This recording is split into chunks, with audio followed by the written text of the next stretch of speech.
In this episode, Martin Scorsese finally takes home a Best Director Oscar for The Departed. But is it his best work? Stay tuned. Get ready for the 3324 podcast, where lifelong friends Dean Legiro and Eric Kuber share their love of all things music and movies. Dean has directed short films and is a music trivia buff. And Eric, trained in audio engineering, brings his extensive knowledge of music and film to the conversation as they discuss, debate, and celebrate their favorite albums, films, and much more. Welcome, friends, to the 3324 podcast, the final episode in Oscars month. Eric, can you believe we've done 5 movie episodes in a row? We did. All of them Best Picture Oscar winners. See, I got it right on the last episode. Best Picture Oscar winners. You couldn't have picked a better choice for St. Patty's Week in this film. There we go. Right there. There you go. So you kind of planned it out right. Did The Quiet Man win Best Picture?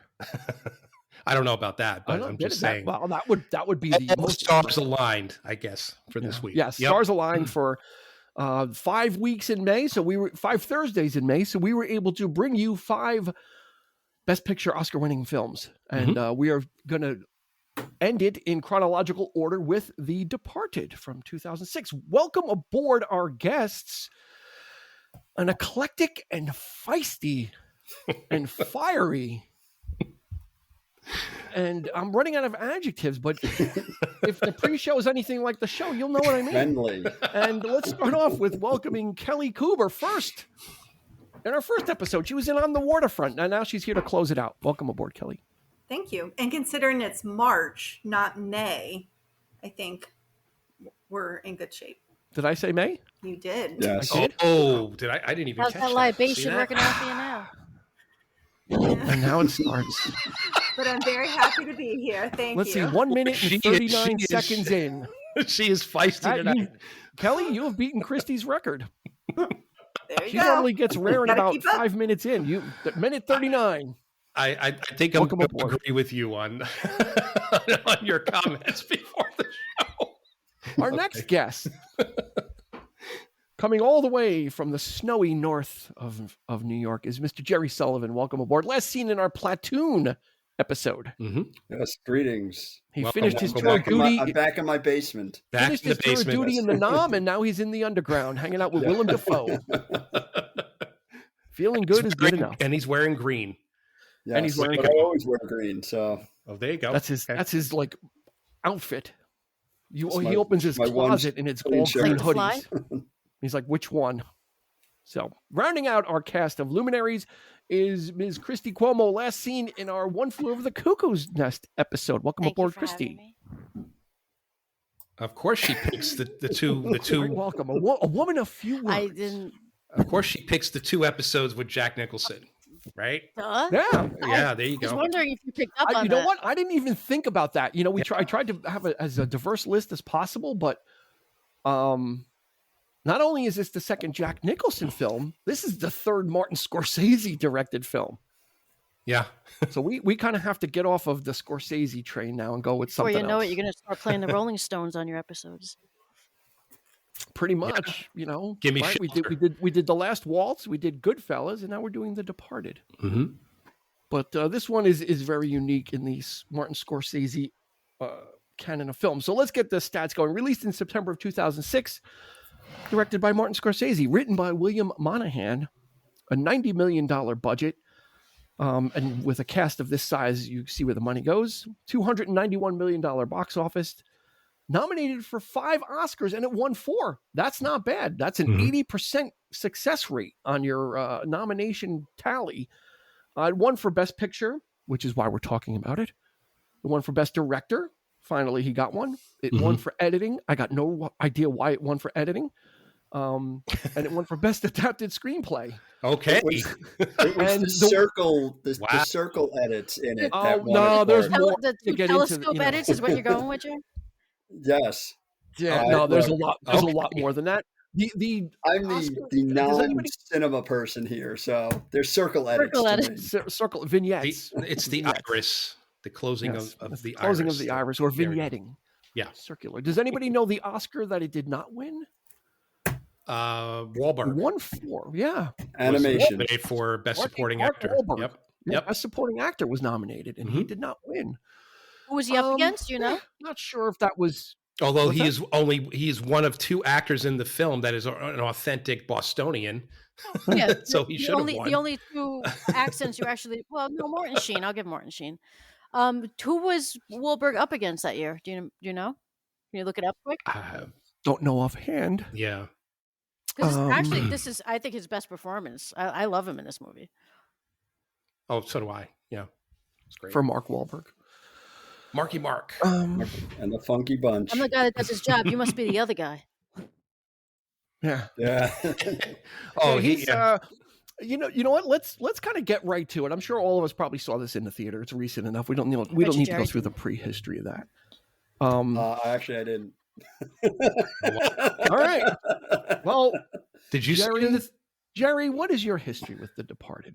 I have no idea. I just remember having seen it. I know it wasn't the theater. Okay. So I guess it had to have either been on cable or something. Right. But I remember liking it, and then I saw it a couple times, like over the years. Uh-huh. And I just remember it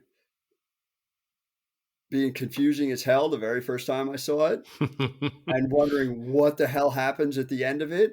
Mm-hmm. And then as I've watched it, and I've watched it a few times in the last 2 weeks, to finally now be able to follow along and understand it. So I like it even more at this point. Oh yeah. Well, if you feel that way about The Departed, you should watch the first Mission Impossible movie, which I did watch over the summer for the first time. Fine. And I don't get you remember guessing much of that about what either. happened at the end. No.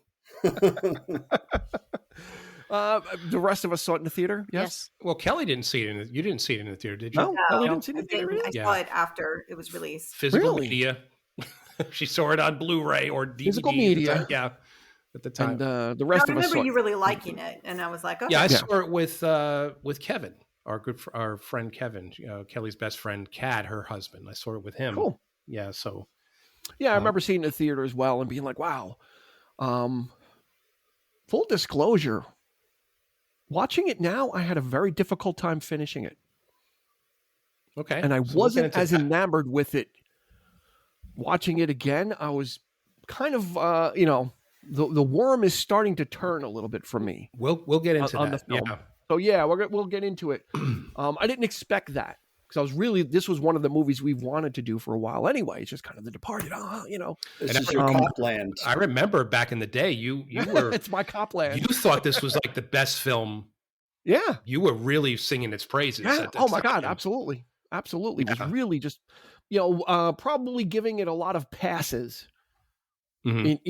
in on its way to those accolades. But let's get into a little prehistory. Whoops. Based on the film Infernal Affairs from 2002. Mhm. Brad Pitt got involved as a producer, thought this would make a good film to be remade. It would be a good idea.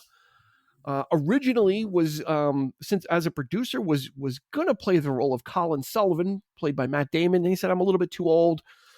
Let's get somebody else. Robert De Niro was originally kind of pegged for Captain Queenan, but he was going to direct a film called The Good Shepherd at the time, so he opted out as well. Everything, and then recently came to light that Ray Liotta was approached for the Dignam role, which I can't see. No.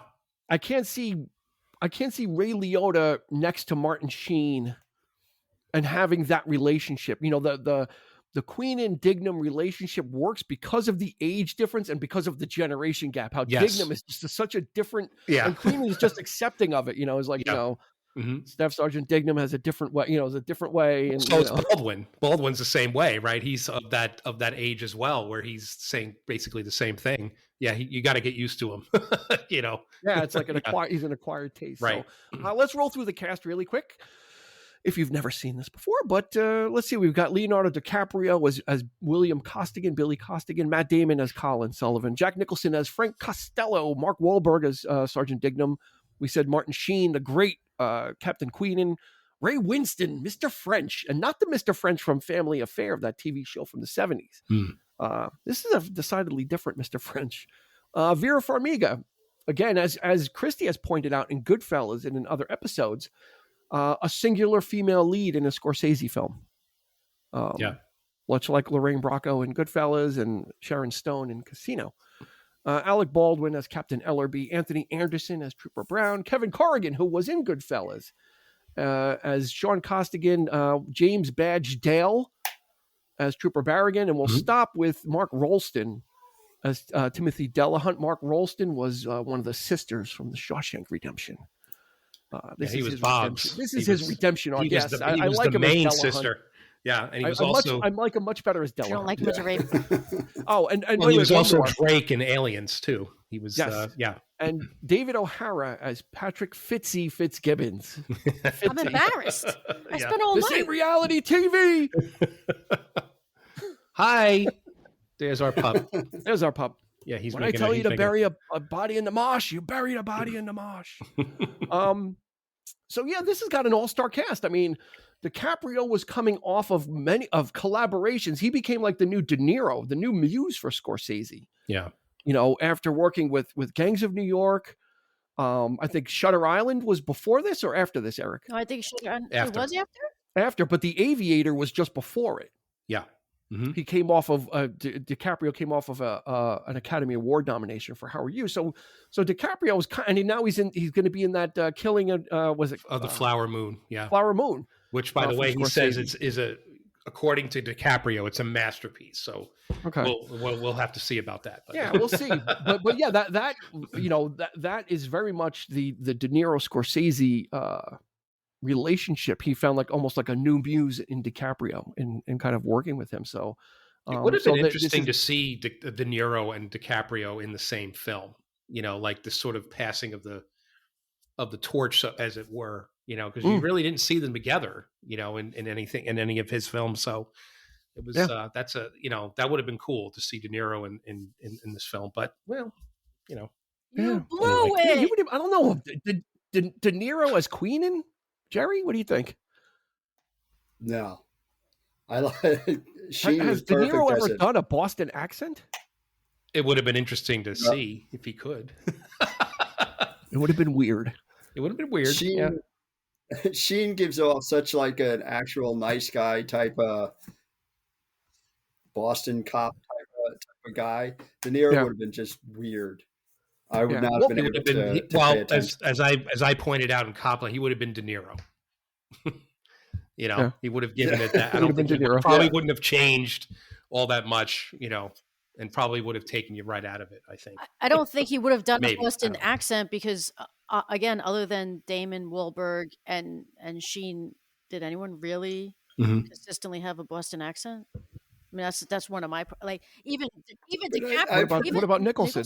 No, he when he says and I love Nicholson, but it comes out when he says the mosh, and when he says the mafia. Like he doesn't. He Another county heard from. It comes and goes. It comes and it's it goes. Inconsistent. It's very inconsistent. But Vera Farmiga too. So is DiCaprio. The only people who are consistent is Wahlberg and Damon because they're from there. And then Sheen, because he's played Kennedy so often, it's second nature to him. Jared.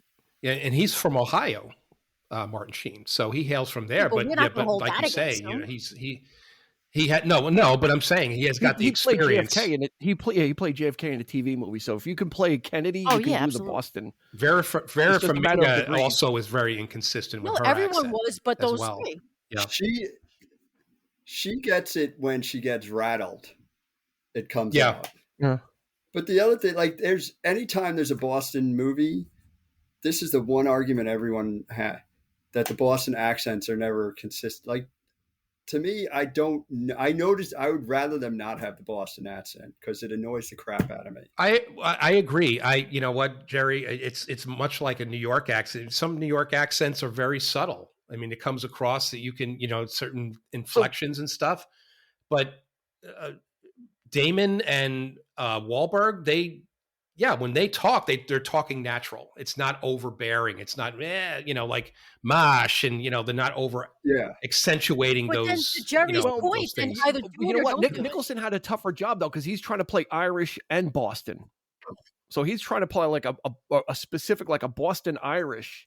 Yeah, with those kind of inflections. Kelly, you think those accents were too much, or should we have done a double feature with Good Will Hunting? No, I think the accents, like, you kind of have to take yourself out of it. And it's like you say, you forget that they're in Boston until someone all of a sudden you're like, oh, wait a second, So I agree with the inconsistency through it, but I don't think it really needed to be one way or another. I don't think that if Nicholson had really perfected it and held it, would have made any difference in his performance. Well, part of to Jerry's point, part of maybe the muddiness of the accents, it was addressed by Mark Wahlberg's character directly to Leonardo DiCaprio, is he was two types of people, right? Yeah. He was upper class Massachusetts on the week during the week, and then on the weekend you're dropping your ahs and you're doing this, and also maybe to Vera Farmiga's character as well.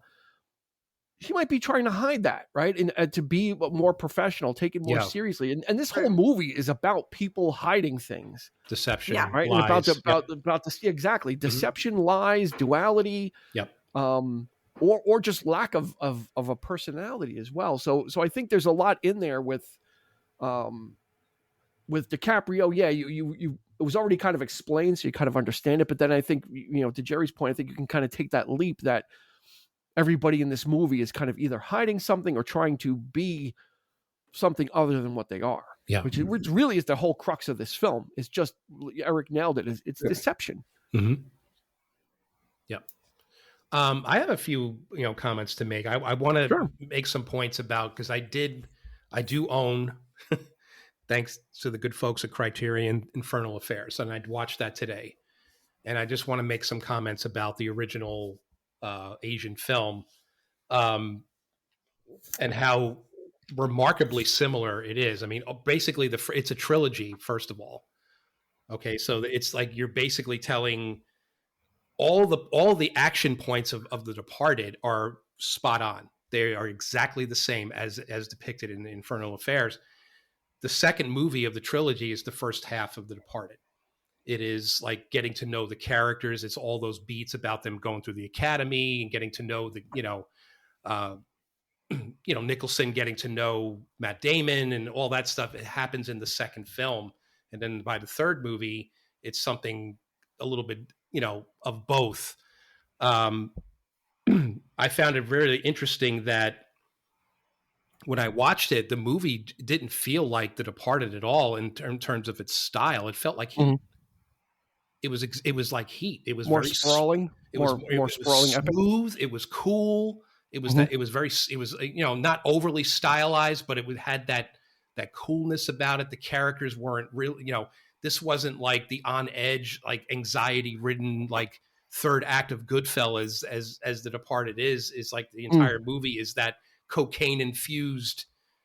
You're every. When you watch this movie, you are like. It's hard to get through sometimes if you're not in the right frame of mind, because you're so anxiety ridden by it. But the original film just plays it out really coolly and very stylized and very smooth. And I was very taken with that point of view of the film. In some ways, it's actually better than The Departed. And the cultural bridge is not that long in when you're dealing with, in the sense of, things aren't all that different, and because it's happening in Asia, this is happening in China, so this kind of thing is happening everywhere. So it's like I found it really interesting that it's like really so close, and of course in the Asian nods in The Departed when they're dealing with the Chinese, in Boston, they had to write that into the story where it was elevated to an international conspiracy rather than just a drug deal. In the original film, it's a drug deal. It's just straight up, and they're dealing with people from Thailand coming in and dealing cocaine. Here, it's microprocessors, and you're dealing with the FBI's involved in this whole big, it's a much bigger thing. Credit needs to be given to William Monahan, the scriptwriter, who basically condensed 3 movies into one. Yeah, 3 into one, or all the character development. So that's that. If anything, I give him the absolute biggest praise for this film is William Monahan, as far as him and Scorsese working so close together in that sense. Kelly has something to say. Yeah, I was just going to say the whole anxiety ridden part that you touched on, that's exactly like the first time through that I saw it. It's so, and it's like the confusing nature, like we were talking about earlier, like what's happening, what's going on. That's what really brought me in, and like really, I loved the movie the first time I saw it. But to Dean's point, that's where I kind of lost it in my subsequent viewings, was because you don't have that heightened anxiety the second and the third time, because you kind of know what to expect. I think DiCaprio actually came out and said for his character that he played it like someone, and I forgot what word he used exactly, but not paranoid, but anxiety driven. Like his character is always like this nervousness to him, and he does, like, it's almost like he's on drugs without being on drugs. And that's why you get that feel. That was, I think, a choice of his. I never saw the original film, but Leo, the character was on drugs in this film, though. Well, he was popping pills, but pills. I mean, we're not talking about like Ray Liotta, Goodfellas. It's a different type of drugs. Yeah, we're gonna classify the drugs after this, but they were drugs to stay calm. They weren't doing drugs a hell of a like job. I mean, but he was over medicating. So yeah, but it's a different. It is a different. Well, she only gave him 2 pills. I can't believe I'm arguing for drugs. No, she didn't. Since we've touched on that part, I would like to say that you would be banned by the medical board. Madeline or Vera is the worst psychiatrist I have ever seen. She gets so, and it's one of my favorite scenes, even though they flip back and forth. She gets so like it is her job to be able to handle guys that are going through what DiCaprio's going through, and he rattles her without even trying at first. And she, to the point of, she storms out, she curses, which is weird because I don't know if you noticed. They cut it out. Yeah, they cut it out. It was probably, you know what? It might have been one F too many, so they probably honestly. So they took. So they probably had to cut it out. She goes like that. She says "fuck," but they cut it out. She runs out to give him a prescription, like personal delivery. You don't like what I. Yeah. How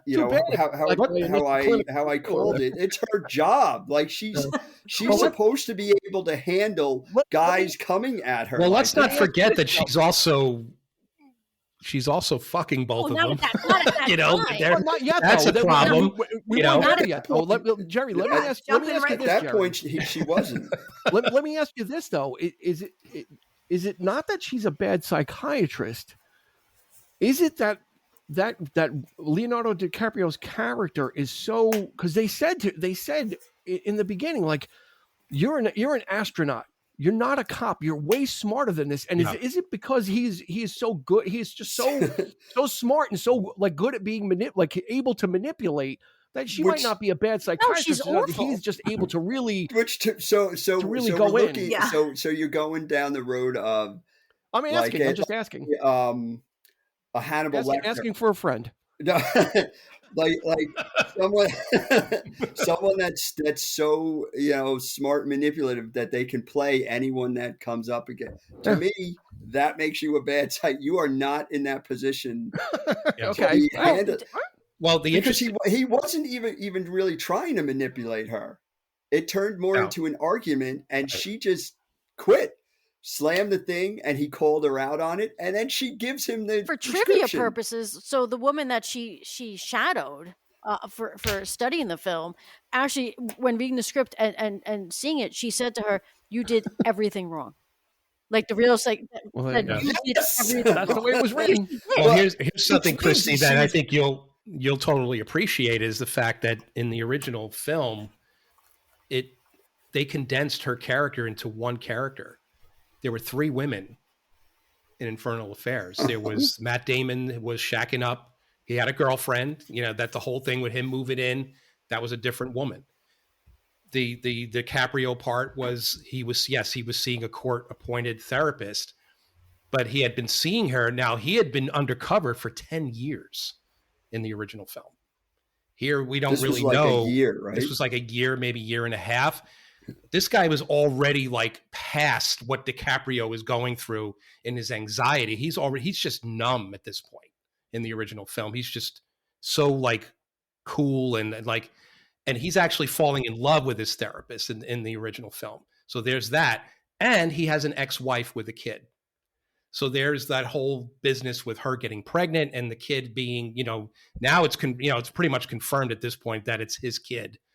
With Vera Farmiga's is actually carrying his kid, because they're kind of tying in all three female characters into one with her.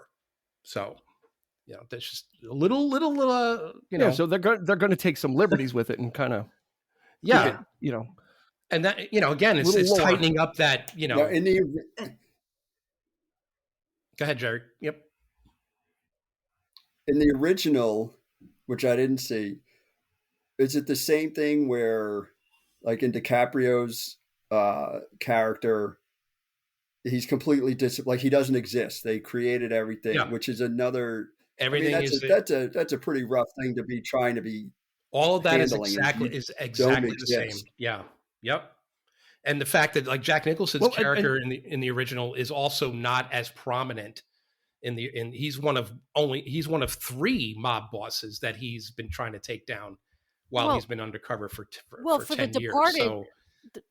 For The Departed, Nicholson's part got much bigger because Nicholson, and if you've ever watched Matt Damon, of course he's Nicholson. Matt Damon, if you ever watch him explain how Nicholson like told him how he writes his scenes, it's hysterical and you should YouTube it immediately. But Nicholson's part was really small and they made it bigger. I mean, originally Scorsese wanted Pacino. And then Pacino turned it down. He got Nicholson, but Nicholson made that part big. That part was not big. Pacino with a Boston Irish accent? Oh, what the? So it would have originally been more just the two cops. That would have been more the story. Damon versus I just think Nicholson's character was a smaller part, and Nicholson just started writing his own line. And once you have him on board, you may as well use if you have not seen Matt Damon tell the story of Nicholson explaining how the scene where he I think Dean, you saw it, where he shoots the where in the beginning where he shot the girl on the beach, and then he goes on with Ray Winston. Oh yeah. How she landed funny. Hysterical. Yeah. You have to YouTube it. Yeah, just going through how Nicholson goes through a creative process. You think he just shows up as an actor because he doesn't really. He has directed. He's not known for directing, but you think he's just a person that shows up. But he's got creative input and he's got ideas. I think Kelly said it, or that when Kelly watched the film, there was this tension. Normally, these kind of films are it's enough tension when it's about one person that's undercover, like an undercover cop. Not only do we have an undercover cop, but then you've got a cop that's also on the other side. It's kind of both outsides meeting in the middle. Mm-hmm. Eric, how do you think Scorsese handles that tension? Because that's a lot even for him. Normally with Goodfellas is kind of centered around Henry Hill. Most of his movies are usually centered around one character and kind of building up to it. Casino it's about Ace Rothstein and everything that swirls around him. And there's actually a lot of stuff that he has to manage. And this is where I'm going to get to. Was this? Do you think this was an overreach for him? It might have been his best film, right? We agree on that. Well, let me just ask all of you right now. Do you think that this should have been the movie that he deserved, that he won his first Oscar for? Kelly? I don't. No. Jerry? I honestly will step back. I am not that deep into to be able to answer. Okay. I'll say yes because I love the movie. All right, Christy. Okay. I love the movie. Yeah, no, this was definitely a career. I mean, I in my notes I wrote, was this a career award? Because the Oscars are given out at certain points in people's career. Yeah. The Revenant as a career. Well, at that point, he had already made The Aviator. He had made Gangs in New York. He made all these epic films. He made because he had already had a massive filmography behind him, though. And at some point, he may not. Has he been nominated since? No, I don't think so. No. So you may, like at some point, it happens. Just like everyone's saying, the Oscars just occurred when we're doing this. They're saying Jamie Lee Curtis, like she should not have won for her role. She wasn't in it that much. It was a career award. So this is kind of the similar thing where this is not his best picture, but it's probably as close as he's gonna get. Yeah. I felt it was a gratuitous award. I felt most definitely. It's his turn. He's been passed over so many times. I felt that way when I first saw it. I said, this is not the movie he should have won for. So imagine, because I thought, to your point, Dean, to answer your question, yes, I think there's a lot of things in this movie that he was overdoing. Everything from camera shots to like just overemphasizing. I never understood that scene where Wahlberg and Baldwin are giving the briefing. What's up with those those dramatic pans to the side back and forth? Like, he's just giving a briefing. There's no tension in that scene. Unnecessary. The irises unnecessary. Keep the tension up though. That's the thing. Yeah, I think the emphasis was to keep you on edge the entire time, maybe in the entire film. But the impression I got with this movie with Scorsese was it was a lot of he was paying tribute to a lot of different filmmakers or styles. When you get the telescope type shot, he does it twice, and to show the opening on Damon and the closing in on Damon, and he to Hitchcock, the shower scene is almost shot for shot. It's almost like he which might be why it's almost a little choppy, where he took different styles from probably different directors he has respected and admired, and was like, I'm gonna make a chopped salad here, right? But is that too much for one film? It is. I think it is. Yeah. There was also that weird thing at the very end when they had the final shootout. He was doing still frames. Mm-hmm. Someone would get shot, and it would be like a still frame for a second of like them getting shot. Yeah, no, he's done that. He's done that before. He's done it in Casino, but this time he did it like a lot in one scene. And he did it when like Queen gets thrown out of the building too. Like when they grabbed him, like come here, it's almost like he's pulling out like every trick he has. Well, again, to kind of homage to all these different people. The thing I will say about this film is when I saw it for the first time, and it still gets me every time. And if you haven't seen the movie, I'm sorry, you should have seen it. Martin Sheen getting thrown off the roof and landing, and then when DiCaprio gets shot, you don't see it coming. Like, I don't care. Like, really good, well played. Those are probably the best things he did. Well, that scene with Sheen is great because he knows what's coming. He kind of gets his gun unholstered. He's kind of nervous. He lights a cigarette, and then the doors open, right? And Fitz, he's like, "Where's your boy?" And he's like, he's up in college, up in Temple or whatever. And he mug's got a light. Yeah, he's really trying to play, which is weird because he opens up a cigarette lighter. Yeah. It's just kind of like, so you're not ready for such a nice, sympathetic character to meet such a gruesome end, but that was, to me, that was classic Scorsese there. Mm-hmm. Like that type of thing. Even the image of him falling, like that was kind of very, very Scorsese. It was very like I could imagine being DiCaprio and because it also the thing know the guy in front of you when you get sprayed with blood, Yeah, and it's And then Figgsy's like, we were excessive with that cop. The bars, you think? Yeah. We were excessive. Well, how does Baldwin describe him when he's describing him? What does he say? His three top guys is Figgsy. He's right out of his mother's right out of going my way. But he's like basically the lunatic. Which, by the way, Alec Baldwin, because we're kind of glossing over him. I love Alec Baldwin in this movie, and I love his chemistry with Wahlberg. Like him with Wahlberg, I found him more annoying in this film than I have in the past. He annoyed the crap out of me. He's like, don't judge him on this meeting alone. I used to love him in this film. Normally, it takes a little while to get to know him. When he was like, when they were, I think it was when they had the surveillance, and he was like, "Patriot, baby, Patriot," and he's like, You want a cigarette? No, you're probably one of those healthy guys. Like just that type of They sped up. Go fuck yourself. When he went to go fight that guy, they sped up like his punch. Like they sped up the film. I'm like, it's just like some gimmicky stuff that Scorsese was doing to compensate for not getting the right coverage. And that's what bothered me too. Is just gimmicky throughout the whole movie. That bothered you?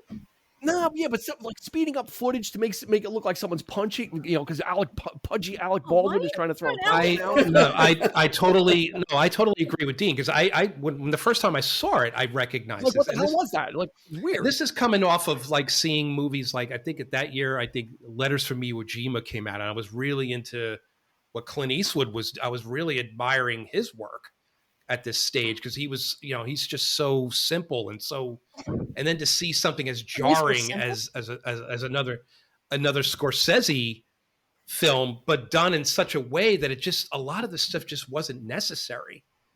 It was very slapdash. It just felt like, he was trying too hard, maybe too cool for school.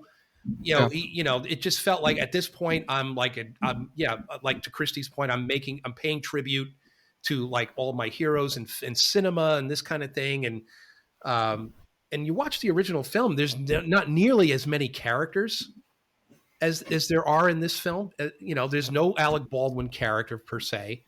There's just, Queenan is like the only guy, like he's the only captain. Like there's no Mark Wahlberg character either. There's like other people in the squad and stuff like that, but there's no like main characters, like, these big actors playing these roles. Like perhaps that was just, I think at this point, from this point going on, I can't help but, compare the two now. Now that I've seen the original film, of course, I think that's going to be like a thing now for me. And it's like, there are parts of the original that I actually like better, and it's like back and forth. So, it's not a perfect film. That's kind of the part of it. Getting back to what you said earlier, Dean, where you said, did Scorsese bite off more than he could chew? I don't think he bit off more than he could chew, but maybe he just had a hard time juggling this many talents on set, and the egos, and like a 90 million budget. Yeah. Okay, so 80 million of it went to actors. I mean, it all went to payroll. So, but maybe Scorsese, he's used to managing his people. He's got it. He's got his De Niro. He's got his Pesci. He's got this group of people. Now here he has Caprio, but now he's dealing with all these other talents. You think I don't think he was intimidated, but it might have been hard to juggle this many on one set. And so things might have gotten a little frantic, and people may have made creative choices. And I'm not saying Scorsese wouldn't stand up to them, but he might have allowed it to see where it would go. Could be. I mean, because he would go ahead, Kelly. Sorry. No, I was just going to say, he's a fan of movies first. So I can see him not wanting to like stifle anyone and just being like, oh yeah, that's great. Go with that. Yeah. Go with that. And not realizing how much. But he would pull out all these tricks in Wolf of Wall Street, and they would work. Like that film is like watching a 3-hour drug trip, and that's the point of it, right? Like that was a very successful execution of a particular style.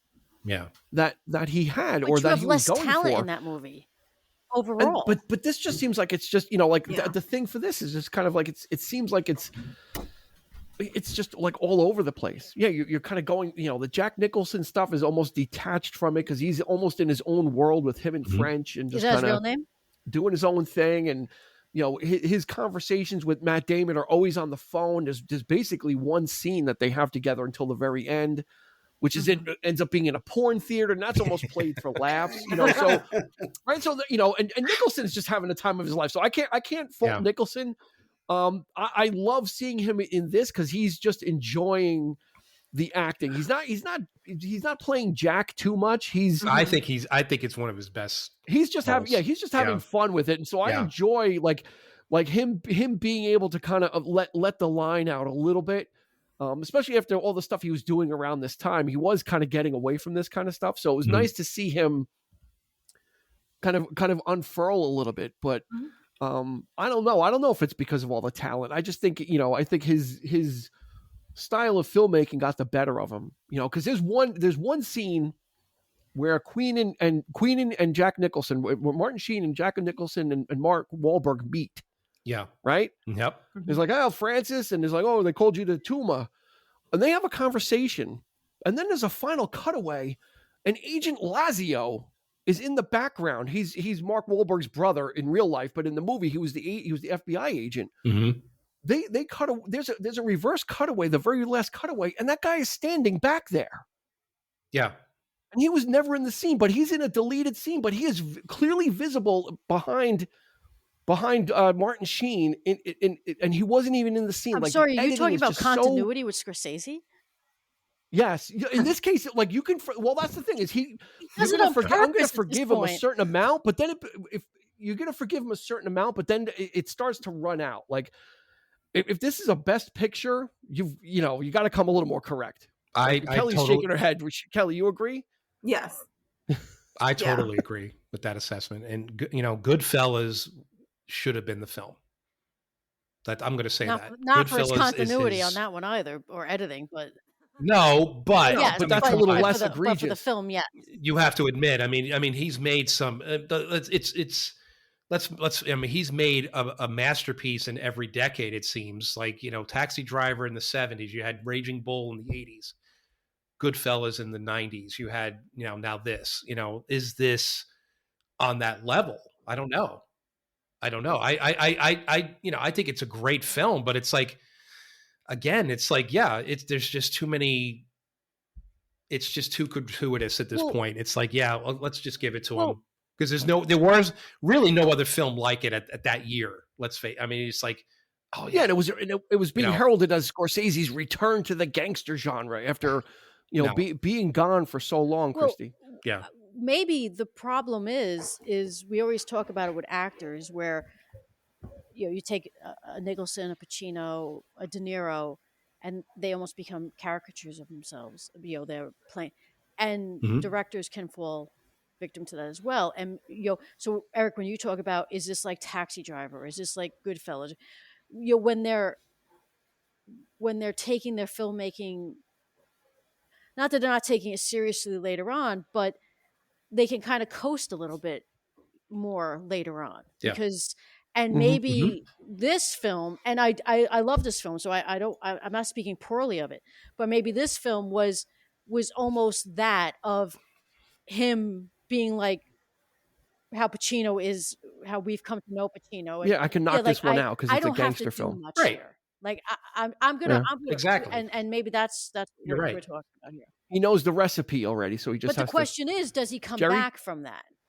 Like it's always like you look at someone like Pacino or De Niro or Nicholson. Like, do they eventually come back and to like? Does Nicholson ever go back to a One Flew Over the Cuckoo's Nest? I mean, not that film in like, but that type of acting style of just where you get lost in it and you forget that you're looking at Nicholson. Yeah, they can. It's possible. They just have to kind of because he's retired, so I mean, not Nicholson in particular, but he's done. Jerry had a point. You had something to say, Jerry? Not a point. I have because this conversation is so over my head right now. Oh, okay. We'll bring it back down, Jerry. My I got her number. How do you like them apples? My question is, when it won Best Picture, did you guys agree with it? Were you like, yes, at the time I was all on board. Absolutely. Okay. So I realized it wasn't his best picture, but I was happy that it won. Okay. And I really loved it. And so I was all in on the, like all chips were on the table for Departed. It that year. Like, I don't know what else is around that year. Like speaking for myself. Who was it up against? You remember? I wanted Clint to win. I wanted Letters from Iwo Jima to win. Well, it's kind of like because I love that film. Jerry, Shakespeare in Love. I love that movie. Should it have beaten Saving Private Ryan? No. I have an echo. No. Yeah, no, I definitely have an echo. I gotta fix my mic. Yeah. That was you gave it your all. 2006 was nominated for Best Picture, The Queen, Little Miss Sunshine, which was with Steve Carell and Abigail Breslin. Letters from Iwo Jima, like Eric said, and Babel with Brad Pitt, I believe, right? I thought that was great too. I like that movie as well. And then The Departed. So yeah, if you put it up against those other ones, it was all Scorsese all the time. Like if there was ever an easy way to give him his career Oscar, because that is I'm not gonna slam those ones, but it's a weak field. When you have Scorsese, when you have The Departed up against Little Miss Sunshine for Best Picture, and The Queen, and Babel, and Letters from Iwo Jima might have been a great film, but it came after Flags of Our Fathers, right? That was the first one, right? Or Flags of Our Fathers was first? Well, they were made at the same time. Which one came out first? Flags of Our Fathers. Yeah, so this was like the second one in that two film cycle. It's very easy in 2006 to just hand it to Scorsese and say based on the other horses in the race. Well, also, here it is. I totally get that. Right? I understand. Also, that. when did and you may or may not have an answer to this, but we can all agree that the Oscars at some point became much more, for lack of a better word, political. Less about the actual films and the actors. Like we talk about Jamie Lee Curtis winning. Like, did Jamie Lee Curtis deserve to win, or is it because she's never going to get nominated again? Well, it's probably because she's never going to get nominated again. Yeah, but they've done that for Rod. I mean, they did that for. But in 2000. But they did that for Russell Crowe when he should have won for Beautiful Mind. They gave it to him for Gladiator the next year. And they did it for Denzel Washington. He should have won for The Hurricane, but they gave it to him for Training Day the following year. Has DiCaprio? What did DiCaprio win? Yeah, The Revenant. Yeah. But he also he purposely, they didn't advocate for him to be nominated for this film because of Mark Wahlberg, I think. Because I think it would have been. Why? I don't know. Wahlberg was best supporting actor? I guess because it would have taken some of the thunder away. I don't know. I mean, he didn't win anyway, Wahlberg, but okay. Yeah, I mean, he didn't win. He was making his burger recipe for Wahlburgers. It's a good burger. Donnie. It did win for a best adapted screenplay, did it not? Yeah. Okay, yep, so did. That to me is probably the most deserved accolade, in my opinion, because of what Monahan brought to the table. Like I said, combining those three films into one was no easy feat. And he's a great writer. He wrote another movie I love is Kingdom of Heaven, Ridley Scott's. But if the director's cut, not the theatrical cut, that's a great film. And he understands culture and history, and you could see that in his writing. Here it's the same thing. Like I said, they could have just had like an Asian gang come out of nowhere dealing drugs, but that really wouldn't have made any sense, would it? Than to have a China, a representative of the Chinese government in the sting operation, like with these guys. What kind of sense does that make? So the whole idea of it, of having to write that whole like other level of international conspiracy was a thing. Yeah. Microprocessors stealing from the Chinese, dealing with an international kind of thing. And then of course the whole thing with Nicholson being an FBI informant, as well. So none of that is in the original film. It's just really low level, very in the neighborhood, in the city kind of stuff, which in my mind is like Scorsese. Like one of the problems I have was the fact that he is out of his neighborhood with this film. He's not in New York City. It's not New York City. It's not, the traditional gangster, what he knows and what he's observed. He's a little bit out of his comfort zone on this one. Like we kind of talked about. Well, it's funny you mentioned Nicholson as an FBI informant, and one of the things he says in the beginning of the film is, "I want my environment to be a product of me."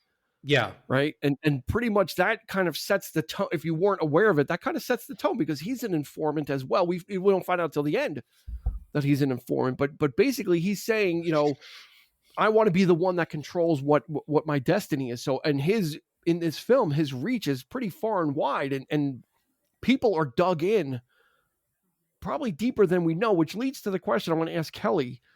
Dillahunt, the guy that got shot, when after Queenan got killed and he got shot. Yeah. Was he really a cop? That's so funny because I asked Eric that exact question today. I'm asking you said, though. Okay, What's your?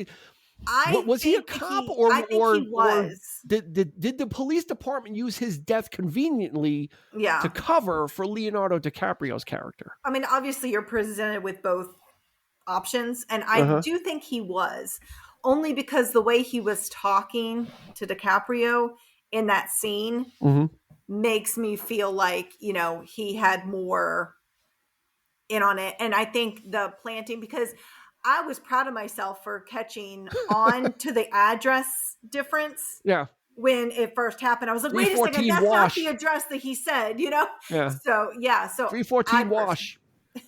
Yep. So I think you think he really was. So he was another informant inside as well. man, yeah. Okay. I agree with Kelly. I think he was a cop. Because of the conversation with DiCaprio when he's like, tell me why you didn't say anything. But prior to that, when they get called and Mr. French was like, they want your name and your bank account numbers, and he's like, I don't have a bank account number. And Delahunt walks by and he goes, I'm a cash man myself, kind of defending that it's just a line, it's just a matter of fact, and he walks away. Because he may know, he does know based on what he says to DiCaprio, that he's a cop. So it's just a way of saying, yeah, I don't have a bank account either. Like, it's normal not to have a bank account. So I definitely think he was legitimately a cop, because if you think about it, you know, Costello, Nicholson's character, had in all of these little, you had Colin, and then you had he had a couple of just people just planted in the police department. So why would the police department also not? Because a lot of things run parallel here, you know, not just DiCaprio and Damon's characters, but all these other things. So you're going to have plans here and you're going to have plans here. What's equal, right, Jerry? Yeah, yep. Jerry. Plus, right, Jerry. Could you imagine how? For them to, he has to be a cop, because to announce it on TV, he's a cop.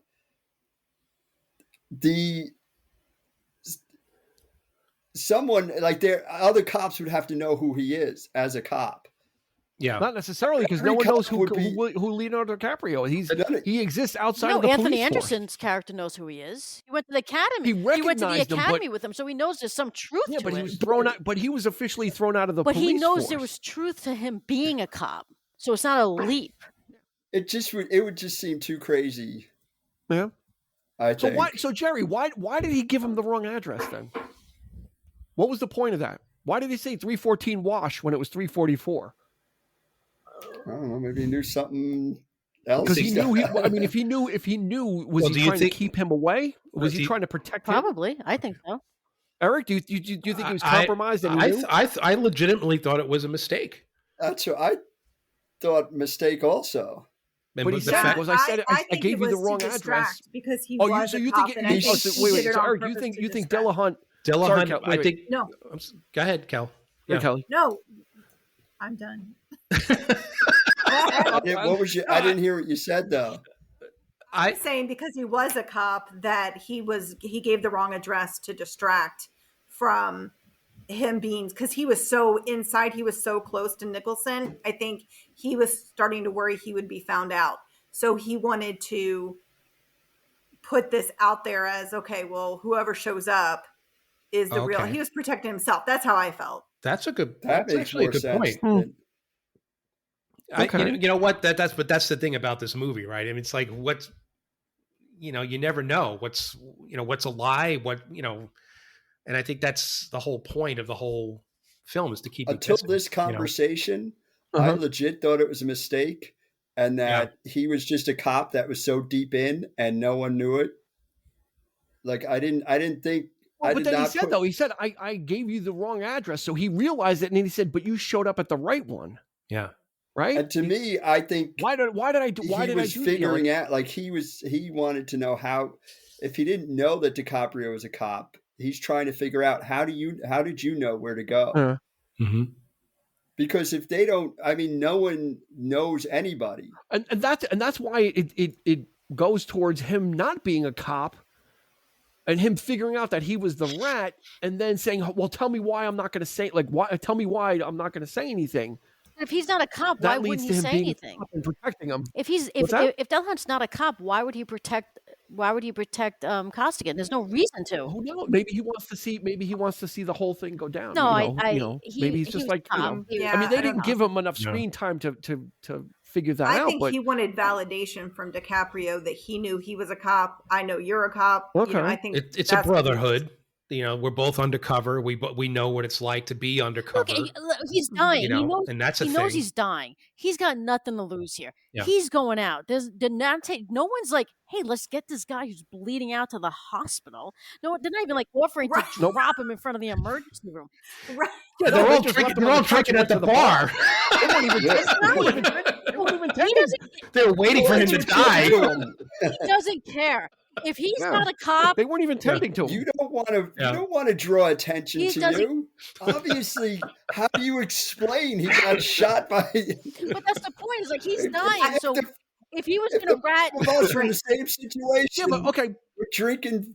Go ahead, Christy. Got to finish up, and I have a good contrast. If he wasn't a cop and he was like, I know who this guy is. He's just going to tell them. What the hell does he care at that point? He doesn't care. Do you think Delahunt was a cop?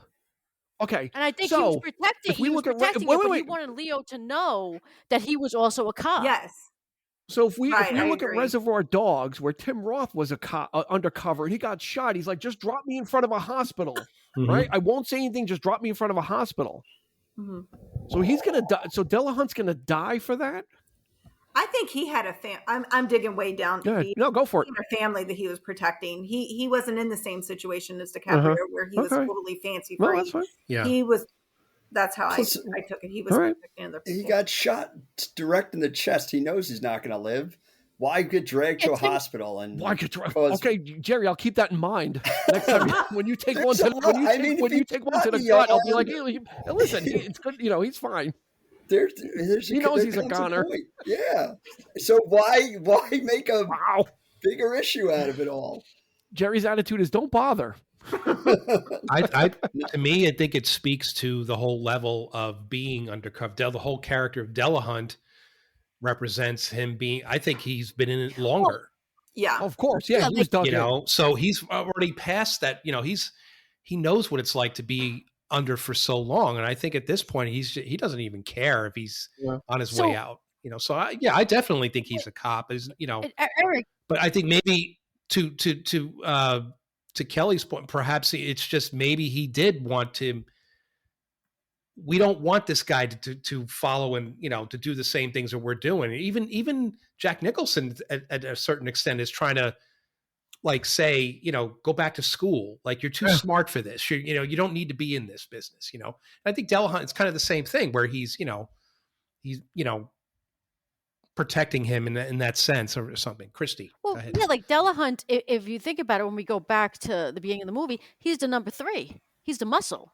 Like, they make it very clear. Right. So how long has he been undercover? So he's in so deep, he's in so long, and we have no clue. It's kind of like Barragan. Like, when we find out that he's one of Costello's boys also, we're like, what? Yeah. Like, who can you trust in anything? For all I know, they're going to tell me Alec Baldwin's also, part of Costello's group. So yeah, again, I think Delahunt was definitely, he was in deep, and it's just like anything else. I look at Donnie Brasco. Sometimes you get in so deep and you're in so long that you become what you're. Yeah, you don't know what. You no longer have a sense of reality. You can't tell. You can't tell the difference. Exactly. So there could have been a lot of things happening here, but when he's on his deathbed, because we don't need to take him to the hospital, Jerry. When he's on his deathbed. I stand by that. Jerry Sullivan medical theory. You're shot, that's it. Hey, I always say, if I'm nice found knowing in the woods running, just roll me off the side. I'm just going to step over you. I always told Christy, when we ran, just put me to the side if I go down. You said you just can't be the slowest one if a mountain lion's coming. And you were faster. There we go. That's true. Exactly. And the way Scorsese drove this home about who's a rat and who's not is by having a rat walk across a railing at the very end shot. Again, that was a little cheesy. Again, just cheesy. There you go. Just again, a little excessive.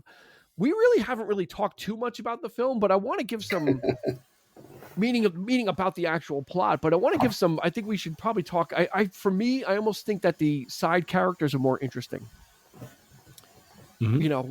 Matt Damon's character as Colin is actually very vacant. He is actually devoid of personality. He is only who he is interacting with. He adjusts his personality based on who he's acting with. He really doesn't have much of a personality. You don't really get to know him at all. When he feels like, and there's this whole latent, is it latent homosexuality? Is it impotence? We don't know what his deal is, that he can't, in the beginning, he's saying all these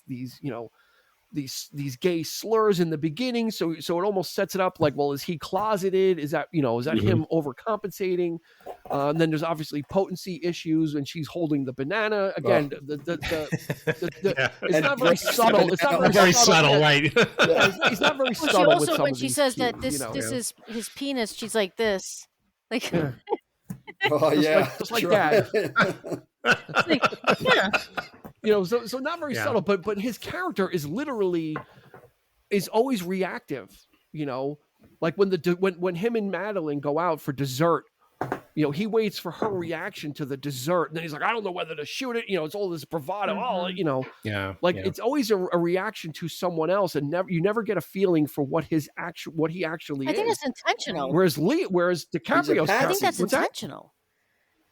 Yeah, no, I think you're 100% right, but it's intentional because his character he has no aim. Like he straddles two worlds. Like he doesn't know where he's belongs. A wuss. Well, so does Leonardo DiCaprio's character, but his character is searching for value and searching for meaning in his life, right? He realizes that this isn't it, and that Queenan was right. Queenan said, in 5 years you can be anything you want, but you're not going to be a cop.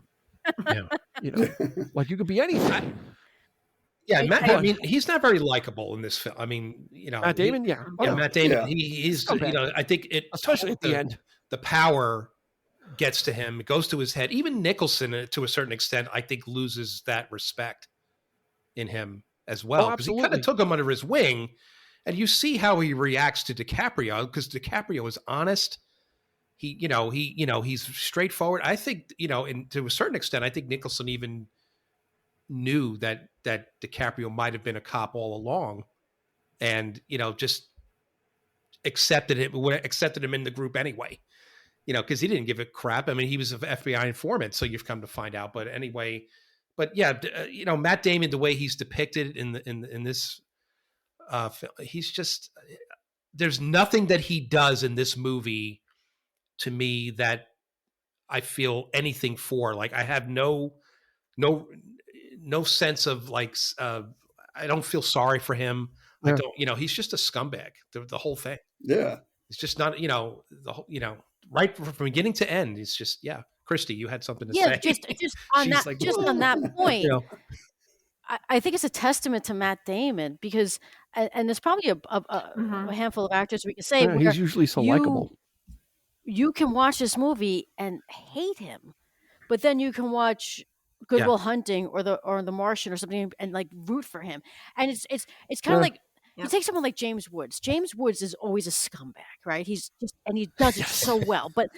Like the ultimate, he's James Spears' father. And there are certain actors who always play the bad guys, and there are certain actors who always they never play like a bad guy. They're always good guys. Matt Damon does both very well.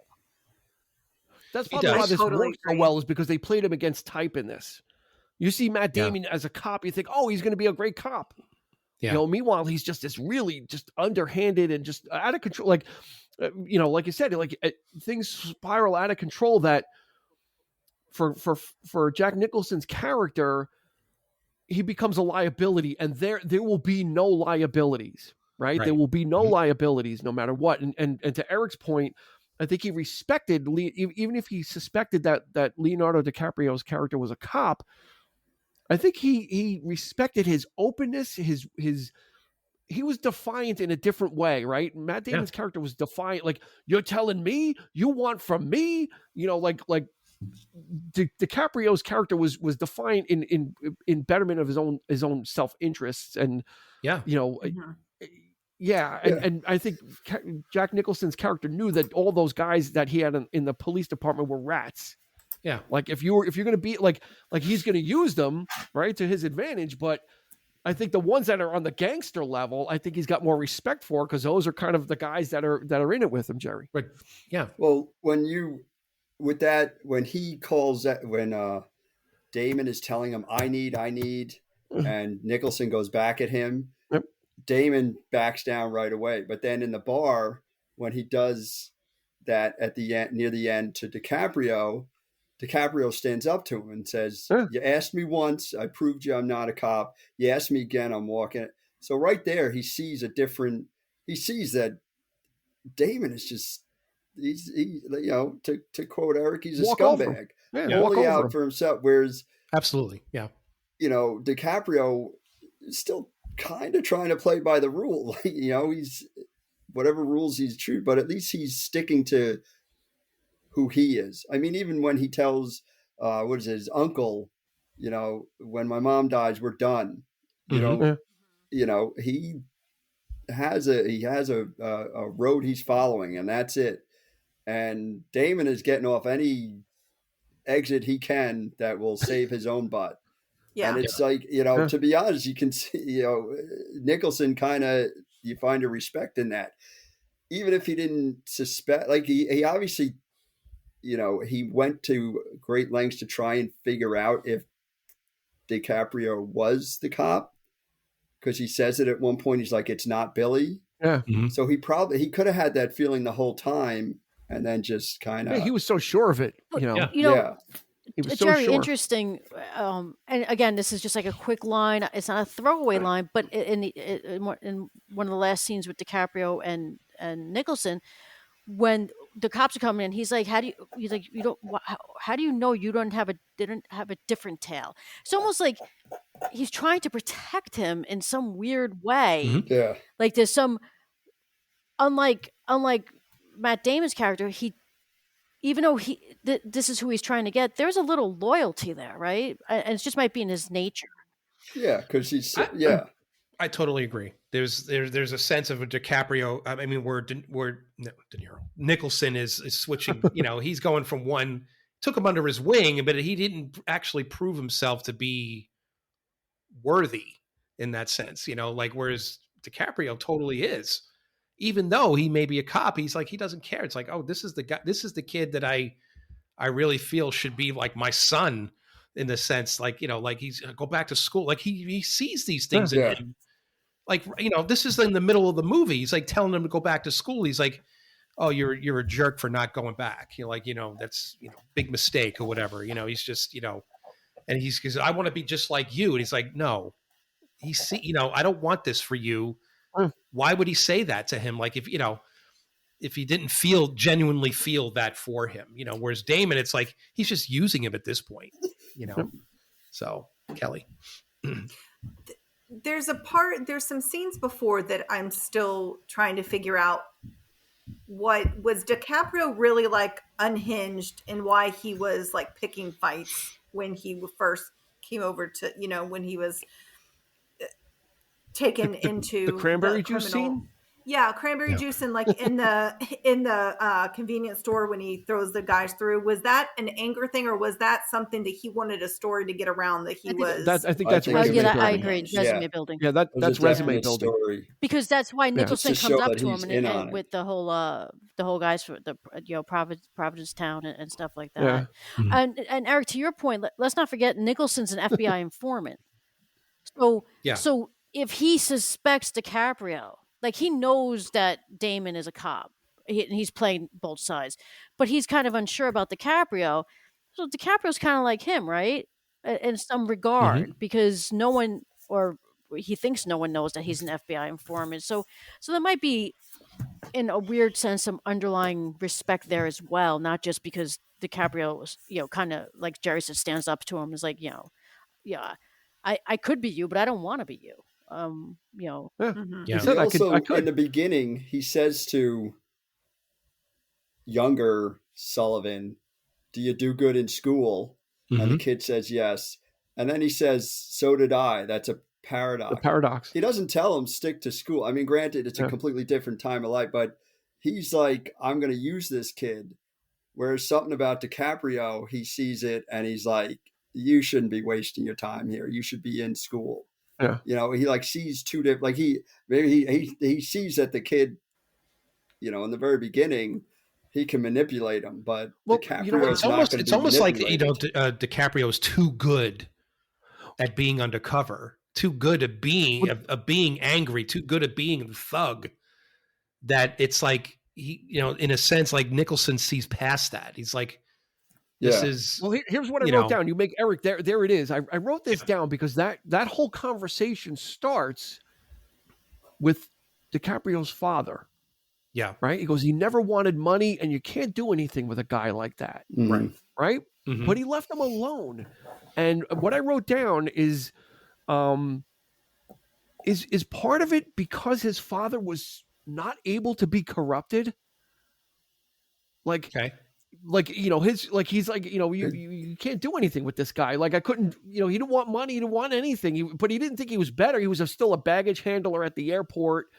You know, his brother Jackie was a mobster connected with him. So he's almost like, you know, your father wasn't involved in this, and I couldn't, you know, you can't do anything with a guy like that. It's kind of like, what are you doing? What are you doing? What are you doing with this? Well, the most interesting your father doesn't have the same pedigree, like, it's not the same pedigree.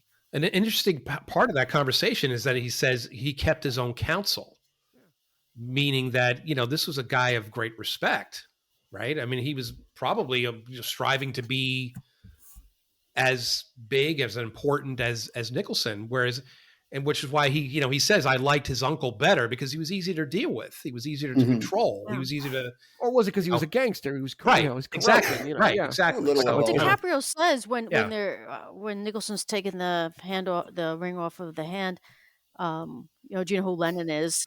It's a great scene. Give me a tuba. And I'll he's get like, you know, from I it. really get some money out of that tuba. So he makes it clear he's more trying to be more Uncle Jackie than his father in this regard to get on Nicholson's side. Can Nicholson see through that? I mean, I don't know. But also to Eric, what you were saying, when you compare Matt Damon as a young kid and then DiCaprio, they both are. We get the impression they're both smart because when Nicholson quotes Joyce, what Damon picks up on as a kid, and then Hawthorne. So you kind of, and I think that's where, and maybe he didn't do it as well as you wanted. He started to draw these parallels of, these are two smart kids from different areas of Boston, and one's gonna grow up and be a cop and then be corrupt his way, and one's gonna, you know, be a cop and then pretend to be corrupt in his own way. But I thought it was interesting that they both got to quote famous authors. Well, they're both on equal footing. It's like a yin-yang, perfect yin-yang situation where it's like, you know, with they're two completely doing the complete opposite of what you expect from, like we said, like Matt Damon, you would expect him to be the good guy because he's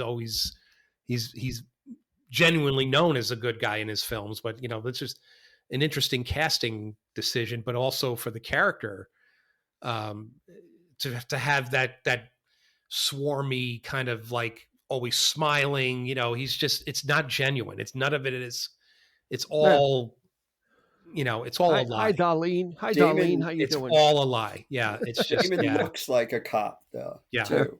That's why that fits for him. He looks just like what DiCaprio describes when he's in the psychiatrist office. Scumbag, air of entitlement. Right. Air of entitlement. And you look at Damon, as much as you watch him in other things and you do root for it, like The Martian's one of my favorite. Like, I wanted him off that planet the whole time. I was loving that. He was Iron Man. You look at this and you look at him and you're like you said, Dean, okay, he's going to be a good cop. He looks like a cop. He's acting like one. And then as you're watching it, you're like, he's the worst. Yeah, this guy sucks. What a bad person. Yes, I got a cosigner. Kelly, you had something to say. But going back to Dean's point, going back to Dean's point about you can't do anything with him, his dad. Well, guess what? Now he's got his son And that's the ultimate, like, gotcha. So he probably, no matter what, wouldn't have like backed off of trying to keep him in the inner circle, because he felt like, okay, I finally have an in to, even though he wasn't around, you know, it was like, okay, I finally got the guy I couldn't get. Well, no, I don't. Because when they're sitting before he humiliates the priest, when he says to him, you know, if your father saw me sitting here with you, he'd, you know, get over 10 men and slice my throat, and so would your Uncle Jackie. So you know, and he tells him to go back to school. I don't know. I never got the impression that Nicholson's character feels like he wins by getting Billy, by getting DiCaprio's well, character. you know, to Kelly's point, he kind of tried. He tried. He said, "Go back to school." Yeah, that's what I'm saying. Like, I think he would have. I think he didn't throw him out. He would have been happier if. But he didn't throw him out. He wasn't going to throw him out, and he wasn't going to turn him away out of respect to his family. But I didn't get that impression. But we have to. I know, Dean, you want to wrap this up. Is it? Well, I do. Usually you're like fucking itching over here. You got to scratch or something. I don't. My hands are by my side. I didn't do anything. Are we going to talk about the fact that I don't know about any of you, but well, no, I'm sorry, Chrissy. We don't have time. The first time you. And that'll do it for this episode. Circle swipe. Go ahead, Chrissy. The first time any of you saw this movie, I did not realize until 15 minutes later when the opening credits started. Yeah, it was not. Oh yeah, I love that. How that starts. Great song, and when Dropkick Murphys amazing. kick in, That's probably one of the best parts Boston. of this entire film. It's just yeah. You're just totally engrossed in the film, and I like that. I that's one of the reasons why I like older films. Because there wasn't a ton of credits. It was like who directed it, who wrote it, and then at the end, who did the gowns? Gowns? like that was like in movies from the 40s, like, you know, gowns by this, and it was like one card of credits. So I appreciated in that movie that it just started. Yeah. And then all of a sudden you're like, then all of a sudden it's like you forgot you didn't see anything at the beginning. Yeah, I forgot that they didn't give us anything. So and to have that so well into the 2000s is unique. Yeah, that was that was one trick that was definitely Plus using the Dropkick Murphys like that like any Boston movie like that was perfect. That puts you right there. Yeah, you're pumped. You know, if you didn't know them, I wasn't aware of them until that song. But that as soon as you hear like a bagpipey accordion type thing, it's like, you know, it's from Irish Boston music. And this movie, you know, and then they're playing rugby in what the is beginning. This movie? 213? Like, how long is this movie? 2006. It's like 2 hours. Two and change. That's 2.5 hours. Fast paced, goes quick. Nick Leshy, the professor, could not complain about this film. Yeah, I don't know. Like I said, for some reason this time around, I had a problem getting through it. I was kind of like, okay. Yeah, I mean, what were your problems exactly? Tension anymore? What's that? What were your problems exactly? Wait, we got two people. Wait, Jerry, what? Well, Yes, he has I'm ADD. like asking a question. Eric said, "Is it because the tension isn't there anymore? Like everything is going to happen." No, it's not, because the tension is great. It's still there. It's more the filmmaking. It's just really like the more I watch it, it's like just sloppy, you know. But I think that's I get that. You know, again, for like a movie that is supposed to be a best picture, I'm just expecting just more from the technical aspects. It's like, yeah, Goodfellas has its problems, but this one is it's almost like this stuff is just showing and he doesn't even care. Like the alternate takes that, and you could tell that they're not like with French, like the scene in the beginning, which is a great scene. Kelly, you know, when he's like, yeah, what do you got, your period? The scene when he meets French for the first time, French's hair changes like 5 times when they do the cutaways. It was like so many different takes, and it's like come on. Yeah, but to Jerry's point, that's when you're seeing it for the first time. All this stuff is happening so quick, and you're trying to keep up. You don't, you don't see those. Are we going to talk about Mr. French? First of all, are we going to? I don't know. You're asking. When Nicholson and the great Ray Winston, they didn't get along, him and Nicholson, on this film. Really, you would have never known. They apparently did not get along that well, which Arnold. is sad, because you would never have known that. But but I'm telling it to you, so now you do know it.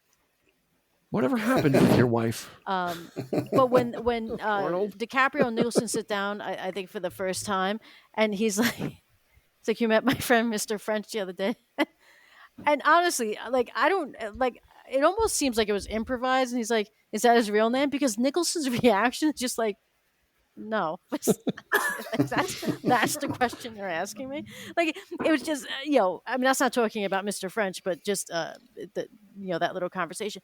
But Ray Winston was really good, and I enjoyed him immensely. in this he was film. great. There are people you hit and people you don't hit. He was consistent with his accent. Don't fucking hit him, and then he hits him. That should be bad, and that should be Mags. That's a guy. Fuck you, He belts the guy. Hey, this guy knocked his teeth out. What are you going to give me shit? First he's like, it's okay, he's fine. He knocked his teeth out there. Yeah, he's just so like he was such a great foil for Nicholson because he let Nicholson, because again it's that yin yang characters. Is Mr. French was so calm. Yeah, but so dutiful. He would do whatever needed to get done. Those are some of my very favorite scenes is between him and because that's he's seeking counsel from he's his consigliere. He's seeking advice from Ray Winston, right? Yeah, he's like you're 1 in a million. 1 in 10 million. Yeah, she felt funny. And he had the best death scene, one of the best death scenes ever. Like, oh fuck it. Yeah, he just took himself out. He knew he's just like, fuck this shit. So many great, so many great side characters in this film. Like I said, we can't say enough about Martin Sheen as Captain Queen, and just his scene with Leo and Mark Wahlberg that's probably what got Mark Wahlberg his nomination. Was that scene in the beginning? Yes. Right when they're questioning Leonardo DiCaprio for the first time, and just kind of his antagonistic. Oh, he's great. He's trying to be like, trying to work with them, and Wahlberg is just. It's good cop, bad cop. He's got no use for anybody. It's a good cop, bad cop. FBI agents like mushrooms, feed them shit and keep them in the dark. But the whole point, the thing of it is that the whole time he's just giving him shit, just to get a rise out of him. And but then there were the moments where they're in the car. He's like, for Christ's sake, be smart, get in the car. Yeah. How could I not arrest you? And then Wahlberg just totally changes. Like when he's in, he's like, we think there may be an informant. All serious now. Yeah. There may be an informant in the department, like a rat in the department. It's like, he, the whole time you think it like, why is he doing this to him? Like, because he's just giving him shit. Because he's just that way. But I think in a way, it's like, it's always constantly being tested to see how, Well, Dignam tests everybody though. The guy, when they're doing the sting, he's like, who are you? I'm the guy that does his job. Who are you? Let's say hi to your mom for me. What?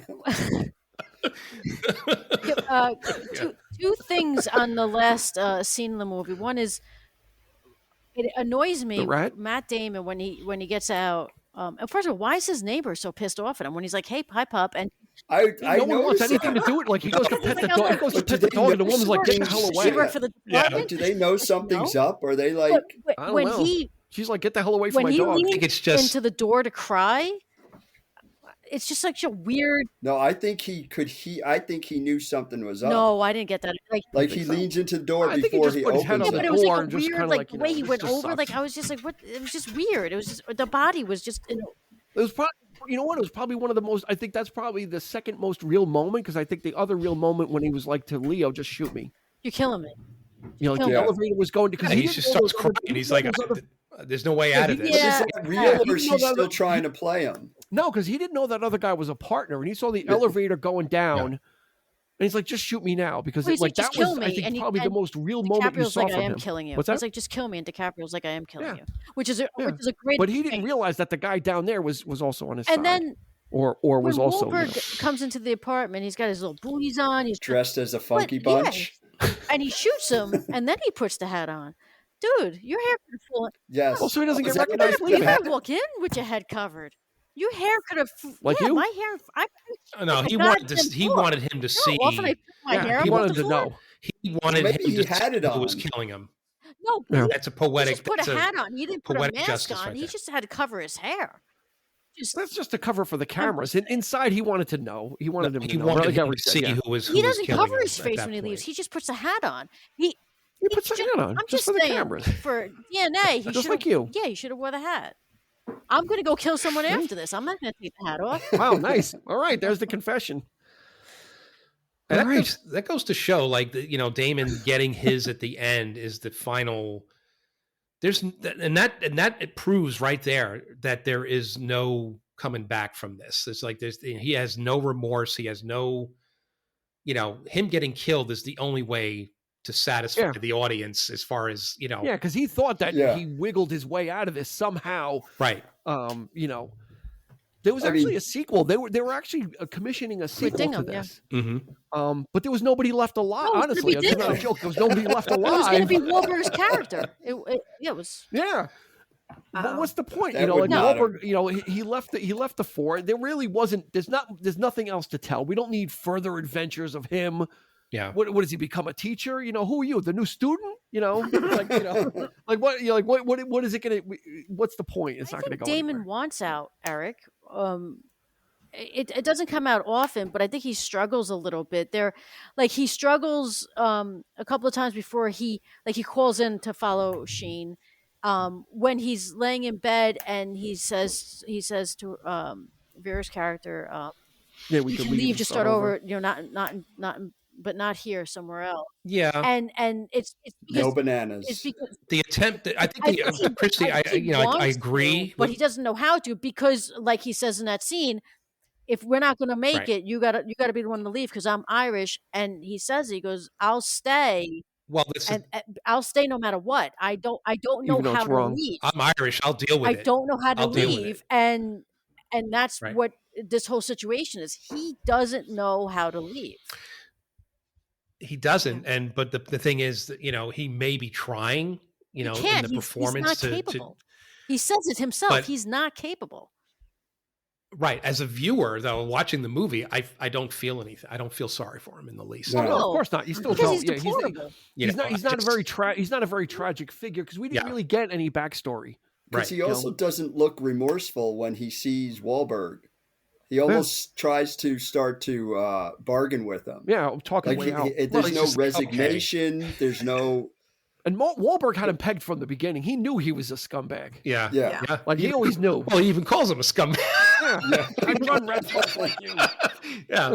So, but all right. Well, now we can wind it up, Christy. I think we can wind it up now. Yeah, it's a good time. So. Good time. All right, let's go around. Let's do just one quick favorite scene. There may be many, but that's okay. You can pick one. Jerry, what do you got? I'm going to say the Leonardo and the psychiatrist with Madeline. When he just screws pills. Yes, 2 pills. That whole thing. Even when they intersperse, some scenes in there. I just love when smart people get manipulated by other smart people. Why don't you give me I don't know why. Scotch and a handgun? Blow my fucking brains out. You're fucking. You close my file. You're fucking ridiculous. I have to. That he rattles her. Yeah, she's easily. You put my file. And oh my god! And then she's like, I go get the file. Let me reopen the file. That'll work. That'll work. Kelly, what do you got? I like the scene where DiCaprio goes to Martin Sheen's house and he lets him in, the back door and everything like that. And they have that little intimate moment where they're, chatting and like trying to figure things out. Yeah. I really like the acting in that. And I thought it was a really, nice way to kind of slow things down and let you catch your breath a little bit. Yes. So. Yeah. Martin Sheen was a nice calming. Yeah, he was a nice calming influence on the film. Yeah. He's like, exactly. come in. It shows you how good he is there. Come in, have dinner, sit down. Supper. That's my son. Yeah. He goes to Notre Dame. Yeah. Okay. Yeah. Who the fuck asked you, man? Little, give a little bit, Yeah. Christy, what do you got? Well, I would have liked to pick Jerry's scene, and then because that's out there, but I just wanted to be noted. Okay. I want a notation that it's also one of my favorite scenes. Duly noted. I would also thank you. Yep. Jeff Lynne liked it as well. I would also I'm torn between the when they're telling DiCaprio, 5 years from now, you could be anything you want, but you won't be a state trooper. That whole scene, but also this scene with DiCaprio and Nicholson the first time when they sit down, just because. Again, I don't know if that was improvised or just so natural between the two of them. It's such a good scene. The whole like, is that his real name? Like, I just the facial expression.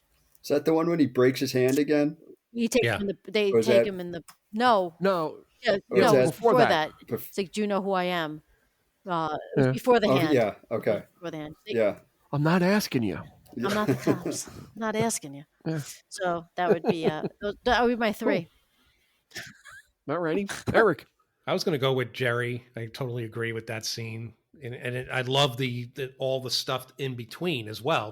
That whole montage, if you will, but for me, I don't know. I guess the scene with the elevator really gets me every time. I know what's coming, but it's so well executed, and so from a filmmaking standpoint, I think it shocks the hell out of you. Even now, it's like, damn, it's like, and you just feel so bad for DiCaprio at that moment. It's like you want still him think he's going to do it. You think he's going to pull it off. I know, and it's just and for Damon to just I recommended for the Medal of Merit.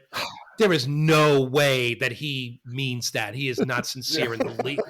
You know what I mean? Oh, no. Nothing about that is sincere, and it's just DiCaprio himself, and he's like, "That's the highest award." But it's so well. Every part of that is so well acted and so well executed. I have to go with that. So, yep. All right. I'm going to go with any scene with Figsy. I called you. I paged you. I called you. Hello, Mom. I won't be home for supper. I'm not going to be home for supper. When Damon my friends the are coming. I love Figsy. Is just such a great character. Like, fuck with you. He's like, I called you. And when Damon runs in as the lawyer is a good scene. Yeah. And he plays, and he's just looking at him. But the fact that the whole cell phone in that scene is citizens. Weird. Look how he spelled citizens. We should go back to flip phones, because how great is it when you just slam that down if you're annoyed? Overused that sound effect of it opening. They overused that flip phone sound effect. Like, but you don't get that with a regular phone. No, you got to. Okay, so let me ask you this, guys. I mean, do you? Is that legit? Do you think that could happen? Like he knows exactly what numbers to dial in his pocket. Yeah, let's go back. You can't text. Complete bullshit. I do think so. Because there's teenagers that could have done that. I bet you that he practiced it. I never bought that scene. Really? Yeah, I never bought it. But he got it in because Leonardo had to look down just to do a dollar sign. That's how he was looking down to do a dollar sign. That's how scummy Damon is. What, that he's that could be. He practiced it and figured it out. In his spare time? Right. That could be. That could be. Right, Jerry. But I just every time I watch that scene, I'm like, in the porn theater. That's what he was doing, practicing his flip phone texting. There you go. That too. Wow. Okay. Oh, get dirty. That was Nicholson's idea, by the way, to have that prosthetic. Like the first time I saw it, I'm like, what the? Why here? I own the place. I own the place. Something you like? Yeah. Alrighty. Yeah. That's a fine scene to end on. So that's going to do it for this episode of the 3324 podcast. The final one in our Oscars month of Best Picture Oscar winners. Not a rousing endorsement. I think we were a little split on it, but by all means, it won. So by all means, if you've never seen it, check it out and let us know on social media. Are we far off the mark? Is it a classic, or is it an overreach by Scorsese? You can do that on Instagram and Facebook at 3324. If you're watching us on YouTube, hit the like and hit the subscribe button. This way you'll never miss a video when those drop as well. So thank you for joining us. We always appreciate it as always. Let's see. For Kelly, thank you very much for joining us. Christy, thank you as well. Jerry from the Michelob Brewery in Latrobe, Wisconsin. We appreciate all of you. And for Eric, this has been Dean asking you to please be kind and rewind.